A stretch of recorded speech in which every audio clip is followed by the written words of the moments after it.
কবরের জীবনটা আসল জীবন। বিশ্বনবী দোয়া করতেন, আল্লাহুম্মা ইন্না নাউযু বিকা মিন আযাবিল কবর।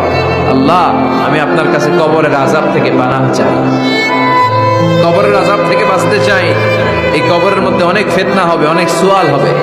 কবরে প্রশ্ন আছে না নাই? কথা বলেন। প্রথম প্রশ্ন জিজ্ঞেস করা হবে, মার রব্বুক, তোমার রব কে? বলেন, আমাদের রব কে? ওয়া মা দীনুক, তোমার ধর্ম কি? বিশ্বনবীর চেহারা দেখিয়ে বলা হবে, তাআরিফু মান হাযা রাজুল, এই লোকটারে চিনো? আমরা কি বলবো? আমরা চিনি, উনি আমাদের প্রিয় রাসূল মুহাম্মদুর রাসূলুল্লাহ সাল্লাল্লাহু আলাইহি ওয়াসাল্লাম। এরপরে জিজ্ঞেস করা হবে, এগুলো কোত্থেকে শিখলা? আমরা বলবো কোরআন থেকে। ফায়ুফসাহু লাহু কবরুহু ৭০ যিরাআন, সুন্দর সুন্দর উত্তর করতে পারলে আপনার কবরটারে ৭০ হাত লম্বা করে দেওয়া হবে। ইফতাহু লাহু বাবুন ইলাল জান্নাহ, জান্নাতের দিকে একটা দরজা লাগিয়ে